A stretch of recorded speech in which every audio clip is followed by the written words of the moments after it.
Bom dia, é com muita alegria, muita gratidão que eu estou aqui mais um dia para darmos continuidade no nosso projeto Lendo o Espiritismo Juntos. Nós estamos no livro Nosso Lar, primeiro livro da série A Vida no Mundo Espiritual, psicografado por Francisco Cândido Xavier, Chico Xavier, ditado pelo espírito André Luiz. Eu me chamo Daniele Capitânio Rosa, Daniele Caro, que é a junção dos dois nomes. E a proposta aqui é lermos um pouquinho por dia, juntos. Então, já estou aqui com o meu café, né, descafeinado, que eu gosto de tomar descafeinado de manhã cedo. Estou aqui com o meu livro. Pega o teu livro, pega teu chá, o teu café, o teu mate e vamos lá. Nós já lemos capa, contracapa, orelhas, já lemos o prefácio do Emmanuel, já lemos a nota do autor, que na verdade não se chama assim, né? Não, aqui está como a mensagem de André Luiz. E hoje vamos começar definitivamente o livro, capítulo 1, né? Nas zonas inferiores. O que nos espera? Vamos lá, ver o que nos espera. Nas zonas inferiores. Eu guardava a impressão de haver perdido a ideia de tempo. A noção de espaço esvaíra-se-me há muito tempo. Então, André Luiz tinha perdido a noção de tempo e de espaço. Estava convicto de não mais pertencer ao número de encarnados no mundo. No entanto, meus pulmões respiravam a longos haustos. Ele já tinha se dado conta que ele não estava mais encarnado, mas ele respirava. Desde quando me tornara joguete de forças irresistíveis? Impossível esclarecer. Aconteciam coisas absurdas que vinham de todos os lados que ele simplesmente não conhecia e muito menos conseguia controlar. Sentia-me, na verdade, amargurado duende nas grades escuras do horror. Ele estava vivendo cenas de horrores, como se estivesse preso dentro de um filme de terror. Cabelos eriçados, o coração aos saltos, um medo terrível senhoreando-me. Muita vez gritei como louco, implorei piedade e clamei contra o doloroso desânimo que me subjugava o espírito.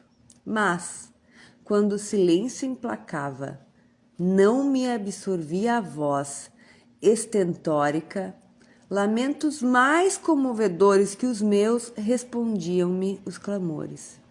Quer dizer, ele estava ali preso naquela cena de terror. Ele gritava, ele esbravejava, mas ele tinha um desânimo, uma tristeza tão grande que quando a única vontade que ele tinha era de ficar quieto, se esconder, ainda tinham pessoas que gritavam mais que ele, que sofriam ainda mais que ele. Era essas cenas que ele conseguia ver.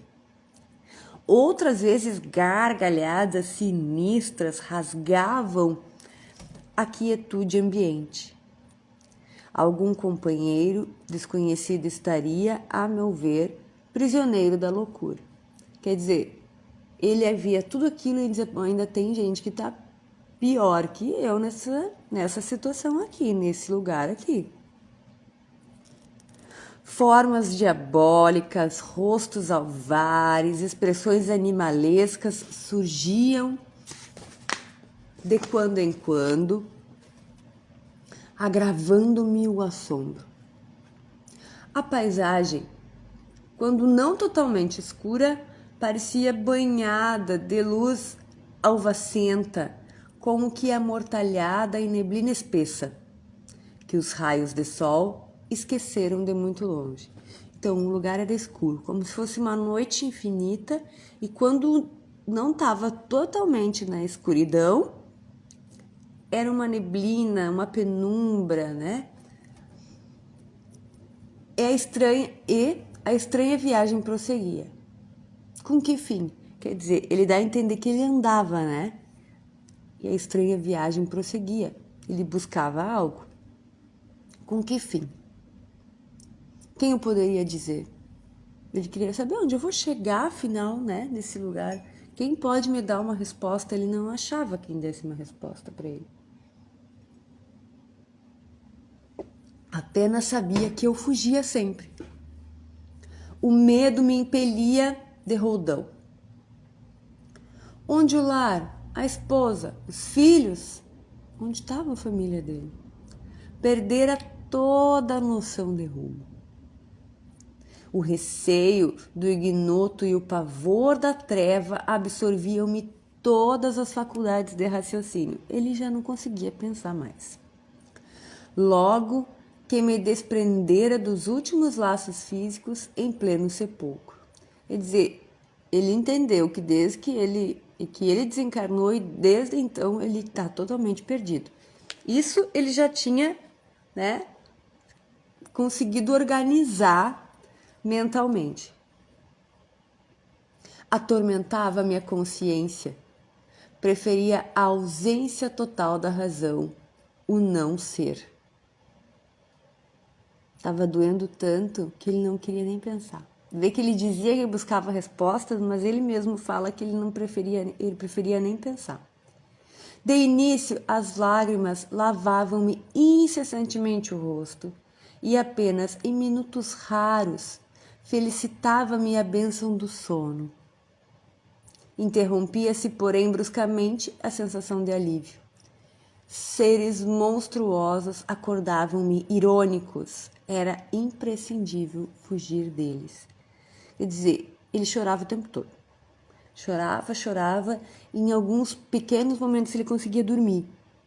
Mas era arrancado bruscamente do sono por aquelas criaturas horríveis, aqueles irmãos em piores condições que ele que lá estavam também. Reconhecia agora a esfera diferente a erguer-se da poalha. E aí fala aqui, nota da edição, que é uma poeira leve, tá? Que se mantém suspensa no ar.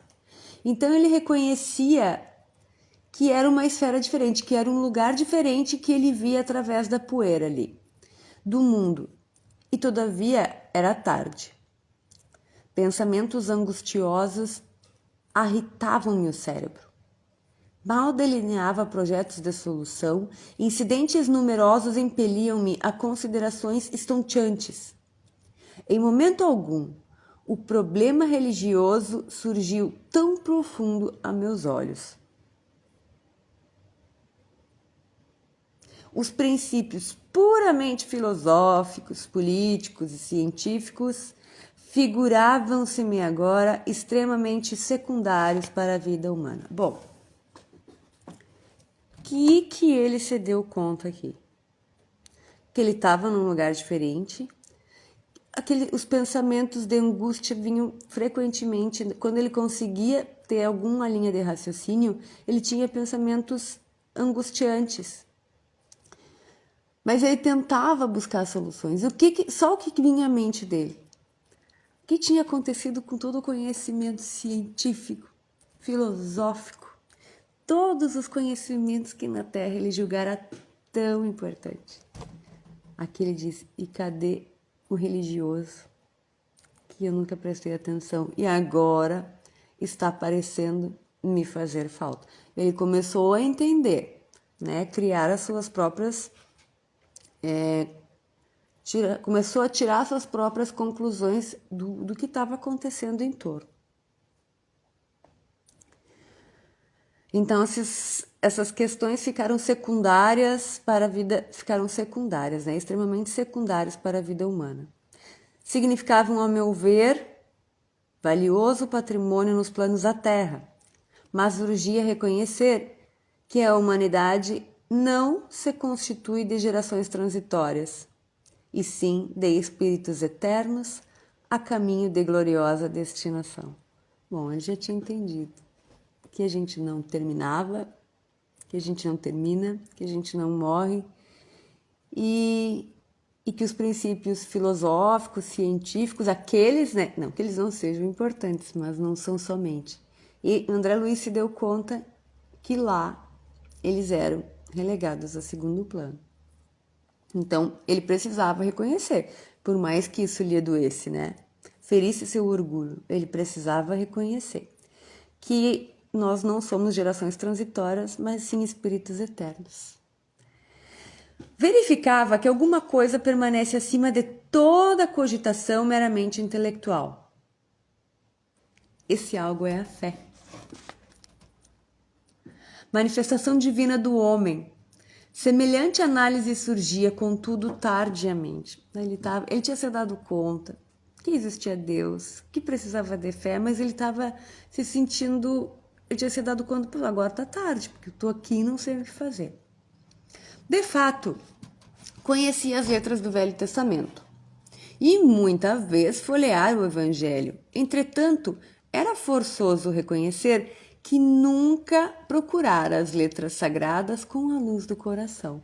Quer dizer, ele está dizendo que ele frequentava algum lugar, que ele conhecia o Velho Testamento, mas que ele lia aquilo no título de conhecer, a título de se fazer pertencente de algum grupo, mas ele nunca leu com o coração.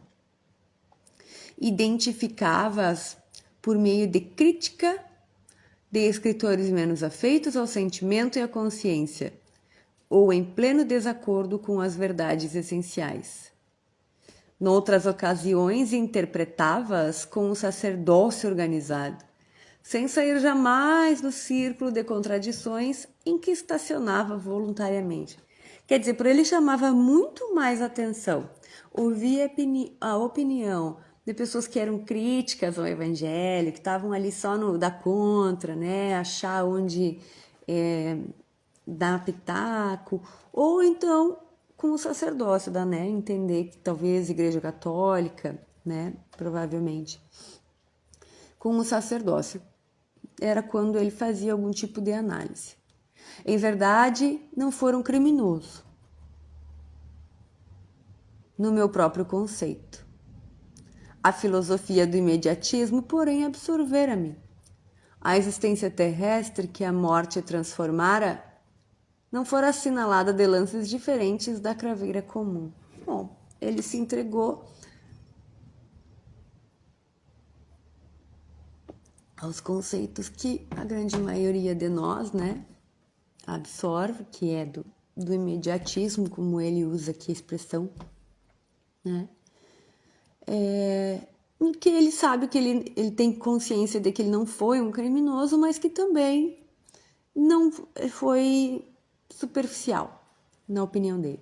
Filho de pais talvez excessivamente generosas, conquistara meus títulos universitários sem maior sacrifício. Compartilhar os vícios da mocidade do meu tempo, organizar ao lar, conseguir a filhos, perseguir as situações estáveis que garantissem a tranquilidade econômica do meu grupo familiar. Mas, examinando atentamente a mim mesmo, algo me fazia experimentar a noção de tempo perdido, com a silenciosa acusação da consciência. Habitar a terra, gozar ali os bens, colher as bênçãos da vida, mas não lhe retribuir a cetil do débito enorme. Bom. André Luiz teve pais muito bons. Estudou, se formou, aproveitou tudo que a juventude ofereceu, conseguiu se casar, teve seus filhos, conseguiu ter uma situação econômica muito boa, oferecer para a família tudo aquilo, né, que dita ali as regras da sociedade, que a gente tem que ser, que a gente tem que fazer, tadadá. Mas eles assim, ele sentia um vazio, porque agora ele se dava conta que ele só tinha sido isso, né? Que ele não tinha retribuído em nada para essa verdadeira força que ele já tinha se dado conta que governa, né? E que ele não tinha retribuído em nada. Então, esse peso na consciência tá martirizando André Luiz.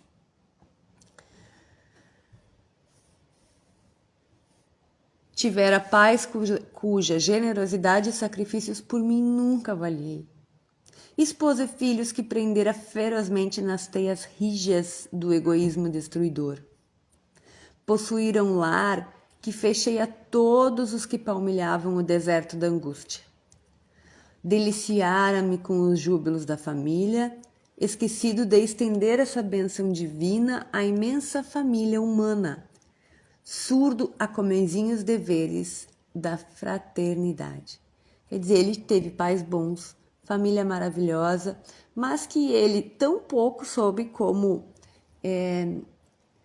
progenitor daquela família ensinar algum valor moral. Ele fechou as portas para qualquer tipo de caridade, para olhar para aquelas pessoas que tinham menos que ele poderia ter ajudado. Enfim, ele tem um ressentimento, uma mágoa consigo mesmo aqui. Enfim, como a flor da estufa não suportava agora o clima das realidades eternas.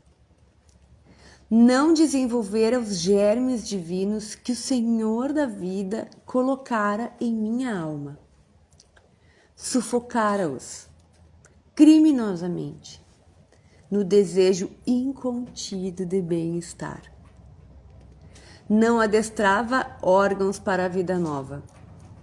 Era justo, pois, que aí despertasse a maneira de aleijado que, restituído ao rio... Espera passar um pouquinho o barulho.